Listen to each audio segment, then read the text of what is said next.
Okay, thank you Gautam, आप हमारे show में आए और हमसे बात की। अब आने वाले रविवार को हम विथ योर परमिशन स्टूडेंट से एक सवाल करना चाहता हूं। क्यों नहीं? Thank you. Is India a great country?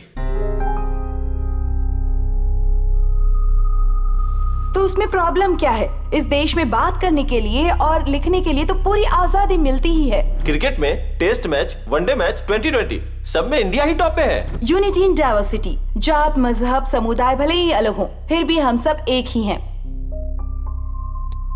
आप हंस क्यों रहे हो गौतम? उनकी बातों में आखिर गलत क्या है? क्या भारत देश एक महान देश नहीं है? Is India not a great country? है ना सर, इन्होंने कहा ना, क्रिकेट में ऑल फॉर्मेट्स में इंडिया नंबर 1 है।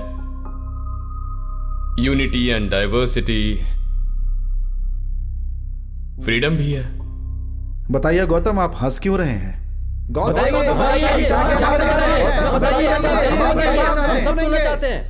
India is not the greatest country in the world. आप कह रहे हैं इंडिया एक आजाद देश है। क्यों? America, England, Norway, New Zealand, France, Denmark, Spain, Italy, ये सब भी तो आजाद देश हैं। इंडिया के इर्द गिर्द 108 देश हैं जो आजाद है। इंडिया सबसे ग्रेट कंट्री है, यह कहने के लिए आपके पास कोई सबूत है क्या? इंडिया की पूरी प्रॉपर्टी के वैल्यू का 58% पॉपुलेशन के सिर्फ 1% लोगों के पास है। अगर पूरी दुनिया को मिलाकर गिनती करें तो हर 3 गरीब लोगों में एक इंसान भारतीय है। देश के बिलियनर्स की अगर गिनती करें तो इंडिया तीसरे स्थान पर है। लेकिन इंडिया के 30% लोग गरीबी की रेखा के नीचे जीते हैं। Let me give you a few statistics. There are 196 countries in the world. In the World Economics Freedom Index, India is at 112. In Media Freedom Index, we are at 133. Disaster Risk Index, India is at 77. Corruption Perception Index, 79. Human Development Index, 131. Then how are we the greatest country?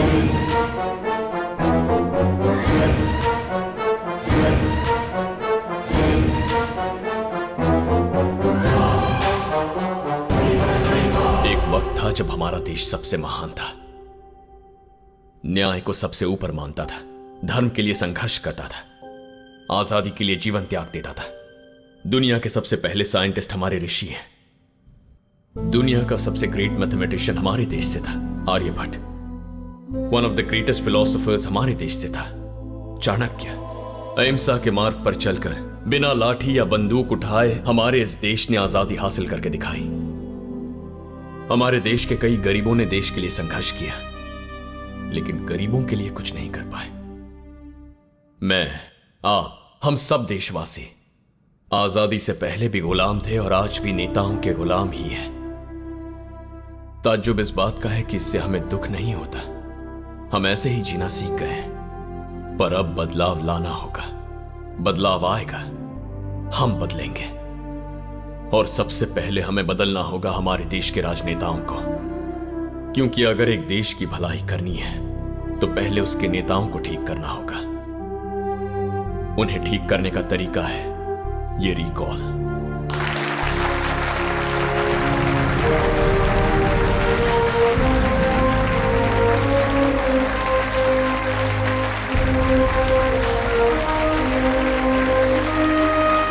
हमारे राज्य की हर party मिलकर मेरे पास ही क्यों आई है?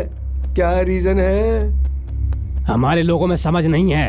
हम जैसे media को इस्तेमाल करते हैं वैसे इंडिया में कोई नहीं करता। हमेशा टीवी में दिखाई देते हैं। अरे नींद हराम करके रख दी है। बस कर भाई, तू नीति सिखा रहा है। हमारे भाई को शहर में चप्पल तूने ही पड़वाई थी ना। उस दिन रैली में अंडे तूने भिगवाए थे ना, और तुम लोग नीतियां बना रहे हो, बकवास करते हो। तुम रुको। पॉलिटिशियंस के बीच झगड़े नहीं होने चाहिए, कोई पार्टी नहीं बचेगी। ऐसे हालात में साइड होने और सेटल करने में ही अपनी भलाई है। उसने रिकॉल कहकर वाट लगा दी। गलती से अगर वो सक्सेस हो गया ना तो हम जो राजा की तरह जीते हैं नौकरों की तरह जीना पड़ेगा। इतनी जल्दबाजी मत करो भाई, अब तक वो रिकॉल शुरू नहीं हुआ है ना। अगर वो तुझ पे लगाया होता तो तुझे पता चलता। अब मुझे किसी बात का डर नहीं है। मैंने जनता से जो वादा किया था ना वो मैंने पूरा किया। वो मुझ पर रिकॉल क्यों करेंगे? उनके दिल में तो भगवान हूँ मैं। उन्होंने अपने दिल में मुझे बसाया हुआ है। तुम जैसे कमीनों को रिकॉल करेंगे वो, तुम जैसे कमीनों को रिकॉल करेंगे, तुम जैसे कमीनों को रिकॉल करेंगे, तुम जैसे कमीनों को। ये क्या किया? इस पर उंगली क्यों उठा दी मैंने? मेरी पार्टी का ही नहीं, सभी पार्टी का सपोर्ट तुम्हें होगा, पर वो मीटिंग नहीं होनी चाहिए। नहीं होगी। हम सभी टीवी में बहुत दिख रहे हैं, यही कहा था ना। नहीं होने वाली न्यूज भी टीवी में ही देखना। घर घर जाकर वार्निंग दे दो, किसी को मत छोड़ना। हाँ ठीक है भाई, जा रहे हैं। अगर कोई मीटिंग में गया ना तो जान से जाएगा। कल होने वाली मीटिंग में कोई नहीं जाएगा, अगर कोई गया तो मरेगा। जाएंगे तो गलत क्या है? ले चली से। अरे आप इन्हें कहाँ ले जा रहे हैं? कल मीटिंग में जाने से क्या होगा, तुम सबको यहीं पे दिखाता हूँ।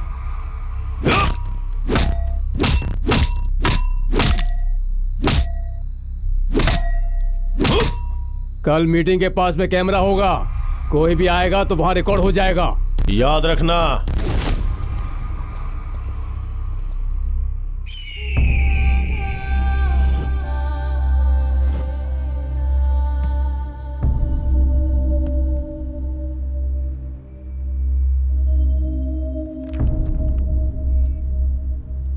गौतम सर, तुमने बोला था कि तुम्हारे पीछे 1 लाख जनता है, टाइम के हिसाब से सभी को आना होगा।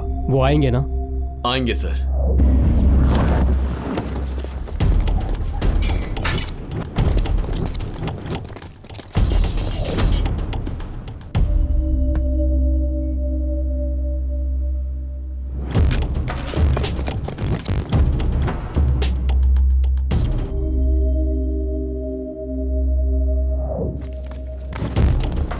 अंदर जा।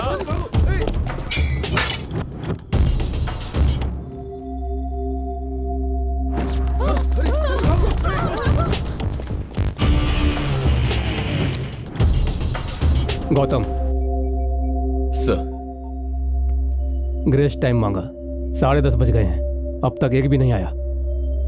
ऊपर से हम पर प्रेशर होगा, समझो गौतम। थोड़ा सा वक्त और दीजिए प्लीज। ऑफिसर सर, और थोड़ा वक्त दे देते हैं।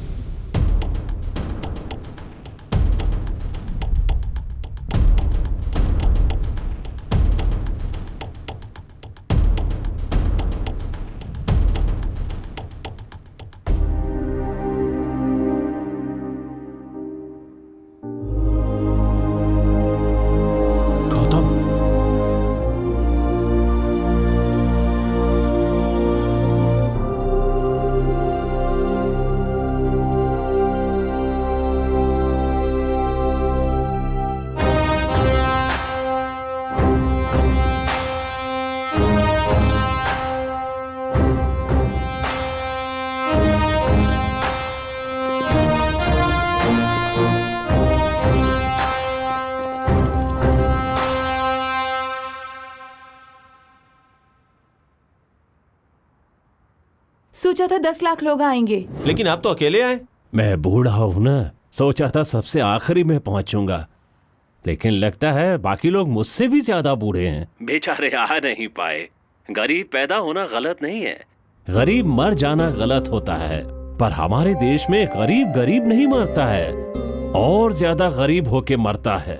इसका कारण है ये नेता। उनके लिए गरीब किसी गिनती में ही नहीं है, क्योंकि हमारे पास पैसे नहीं होते हैं ना। और वो लड़का अमेरिका से आया है, वो हमारी जिंदगी बदल देगा, ये सोचकर हम लोग यहाँ पर आए हैं। उसकी कामयाबी में ही हमारा उद्धार है। ये हम सब लोगों को अच्छी तरह से पता है कि ये सब हमारे लिए कर रहा है, हमें इसका साथ देना चाहिए। लेकिन हम क्या कर रहे हैं? हम साथ नहीं दे रहे हैं, हम मरने से डर रहे हैं। एक बार मरने के डर से रोज रोज मर रहे हैं, रोज रोज मर रहे हैं, इसीलिए अच्छी जिंदगी की हिम्मत ही नहीं करते। एक दिन मर न जाए इसके लिए हम रोज रोज मर रहे हैं। एक राष्ट्रवादी की राष्ट्रवादी ही मदद कर सकता है, एक गांव वाले की मदद उसके गांव वाला ही करता है, एक समाज वाले की मदद एक समाज वाला ही तो करता है। पर तू ऐसी जिंदगी पर कि एक गरीब इंसान दूसरे गरीब इंसान की मदद करने को तैयार नहीं है। इतने सालों के बाद ऐसा मौका मिला है, अगर हम मदद करेंगे तो हमारा ही भला होगा। उन दिनों में गोरों को भगा करके हमने आजादी पाई थी, पर क्या फायदा? अब तो सफेद कपड़े पहनने वाले हर एक नेता ने उन्हीं गोरों की जगह ले ली है। इन्हें भगाना हमारा फर्ज नहीं है? यही है रिकॉल इलेक्शन। इतने अच्छे मौके पर क्या हम लोग डर कर अपने घर में बैठ जाएंगे? बाहर आके हमें अपनी पावर दिखानी होगी, डर को भगाना होगा अपने डर से। अपनी जिंदगी को सुधारने के लिए हम सब लोग यहाँ आएंगे। हम तुम्हारी बातों में नहीं आएंगे। हम अपने वोटर कार्ड की ताकत दिखाएंगे, उसे हटाएंगे। हम जीतेंगे दोबारा अपने वोट से, उसे हटा कर रहेंगे। आ जाओ।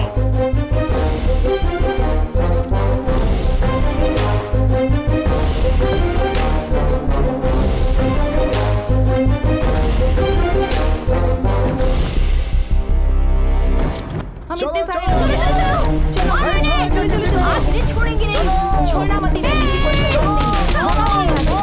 मैं जाकर अपना नाम दर्ज करवाऊंगा। बुढ़ा बात करेगा तो कौन आएगा sir? Gautam recall election proposal को रिजेक्ट कर रहे हैं। Sorry sir. नो।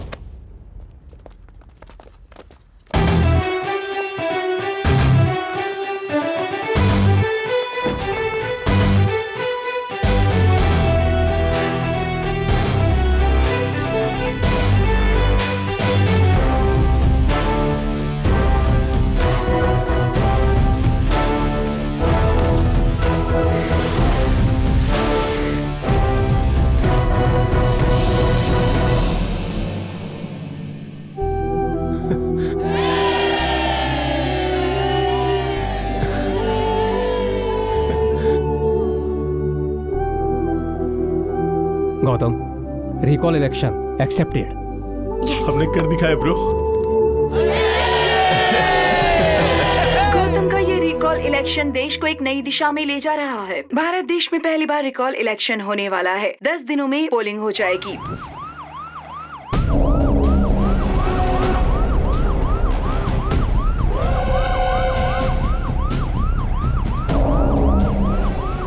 उसे जो करना है करने दो। ध्यान मत दो, हमें जो करना है हम करेंगे।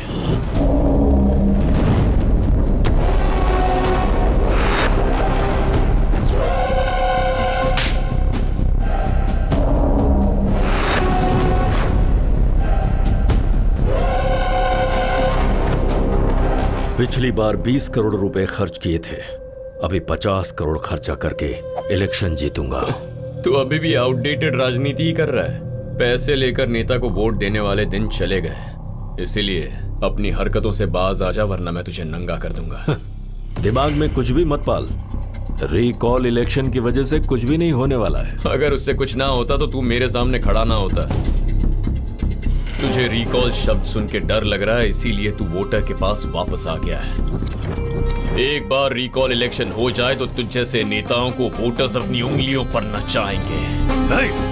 जोकर के जैसे दिख रहा हूं क्या? कुछ उखाड़ नहीं सकता ये सोच रहा है? उखाड़?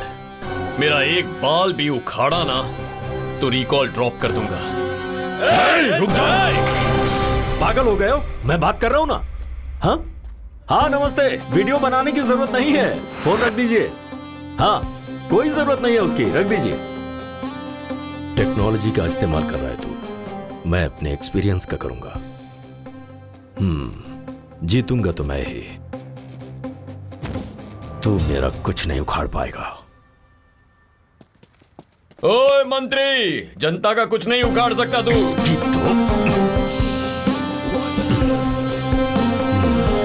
चलो आओ। वोटर हूं मैं। भाई प्रचार करने के अलावा टीवी चैनल में क्यों आए हो भाई? गली गली में घूमना ही प्रचार नहीं होता, टीवी में भी दिखाई देना जरूरी है। मैं अभी लाइव इंटरव्यू के लिए जा रहा हूँ। उस वीडियो को इंटरनेट पर डाल देना। यूट्यूब, फेसबुक सभी चैनल्स पर आना चाहिए। ठीक है भाई। सही है ना? हम भी टेक्नोलॉजी का इस्तेमाल करेंगे, अपनी पब्लिसिटी बढ़ाएंगे। हमारे साथ TV5 स्टूडियो में हैं भानु शंकर जी। उनके साथ एक बार बात करते हैं। नमस्ते जी, वेलकम टू आवर स्टूडियो। नमस्ते। ऐसे लाइव शोज में आकर अपने बारे में बातें करना, पब्लिसिटी बढ़ाना मुझे बिल्कुल पसंद नहीं है, लेकिन अपने बारे में सभी को जानना चाहिए, इसीलिए आया हूं। एक पर्सनल सवाल है सर, आपकी हॉबीज क्या हैं? लोगों को देना। जिस तरह पेड़ फल देना बंद नहीं करते, मैं भी वही करता रहूंगा। भवानी भाई, मैंने जो अभी बात की है उसे इंटरनेट पर डाल दो। हम क्या डालेंगे भाई, ऑलरेडी किसी ने डाल दिया है। बोलिए भानुशंकर जी, आपने नेता बनने के बारे में क्यों सोचा? मैं काफी पढ़ता था, डॉक्टर बन। मैं क्रिकेट अच्छा खेलता, तेंदुलकर बन सकता, पर ये सब कुछ छोड़कर जनता की सेवा करने के लिए पॉलिटिशियन बना। आपकी और हॉबीज क्या है? जनता की हेल्प करना। पेंसिल बॉक्स नहीं है तो कहते तो मैं अपनी पेंसिल बॉक्स दे देता। लंच बॉक्स किसी ने नहीं लाया तो अपना खाना दे दिया करता। दान करके, जनता की सेवा करके इस पोजीशन पर पहुंचा हूँ। भानुशंकर जी, आप फ्यूचर के बारे में क्या सोच रहे हैं? मुख्यमंत्री बनेंगे या प्रधानमंत्री? अरे रे मुझे पद का बिल्कुल लालच नहीं, पर अगर जनता चाहती है तो मुझे सीएम पीएम कुछ भी बना सकता। फिलहाल जो रिकॉल की बात हो रही है, आप कैसा फील कर रहे हैं? जिस पेड़ पर सबसे ज्यादा फल लगते हैं उसी पर लोग पत्थर फेंकते हैं। मेरा भी स्वभाव कुछ ऐसा ही है, लोग पत्थर फेंकते हैं, मैं इसीलिए इतने सालों से राजनीति मुझे छोड़ती नहीं है और मैं सेवा कर। जिस तरह पेड़ फल देना बंद नहीं करते, मैं भी वही करता रहूं। अरे भाई, फोन मेरा है भाई। हे, ये सब उसी गौतम का काम है। टेक्नोलॉजी से मुझे टॉर्चर कर रहा है। इस रिकॉल इलेक्शन में भानु सरकार हार जाएगी। एग्जिट पोल सर्वे बता रहा है कि होगा। दुनिया में सबसे खतरनाक हथियार एक ही है, जिसकी मदद से सांप भी मर जाता है और लाठी भी नहीं टूटती, और वो है गद्दारी का हथियार। इस हथियार से कई बड़े बड़े साम्राज्य भी टूट गए। कितने बड़े बड़े लोगों को धूल चाटनी पड़ी। 100% सक्सेस रेट वाला हथियार है ये। इसे इस्तेमाल करते हैं। वो देखो, वेपन आ गया। बादशाह। सलाम साहब।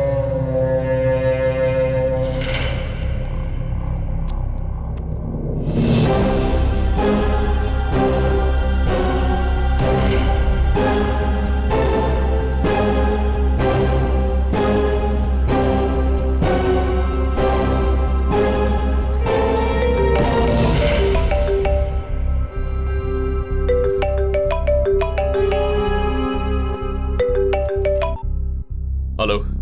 क्यों वोटर, कैसा है? इतनी भी ईमानदारी से नहीं जीना चाहिए। इस दुनिया में जो पेड़ सीधे होते हैं सबसे पहले काटे जाते हैं। सच्चाई की राह पर चलने वाले ही मुश्किलों का सामना करते हैं, और आजकल बुरा काम करने वाला ही होता है किंग मेकर। अभी तो विलेंस ट्रेंड कर रहे हैं, तो मैंने सोचा तुझे भी ट्रेंड में ले आता हूं। बस कुछ ही देर की बात है, तुझे मैं विलेन बनाऊंगा। एक बार जरा टीवी देख। भावना के साथ इसने जबरदस्ती करने की कोशिश की तो गौतम ने इसका वीडियो बनाकर अपलोड किया था, पर सच क्या है पता है? उसको भेजने वाला कोई और नहीं बल्कि गौतम ही था। अपने आप को फेमस करने के लिए उसका प्लान था, और उसी दिन गौतम के अकाउंट से इसके अकाउंट में 5 लाख रुपए ट्रांसफर हुए हैं। ये देखिए, आप सबके सामने उसके बैंक का स्टेटमेंट है, आप लोग खुद देखिए। सभी ये सोच रहे होंगे कि गौतम अमेरिका से इंडिया वोट डालने के लिए आए थे, लेकिन उनकी कंपनी के सीईओ आपको असली बात बताने के लिए अमेरिका से लाइव है। Gautam went to India on behalf of our country to negotiate the deal for some land evaluation. In fact, he went to earn an extra 35% of commission on the success of completion of that deal. And I just received a text from Gautam yesterday that he has successfully completed that transaction. Gautam has great negotiating skills and he's a perfect businessman.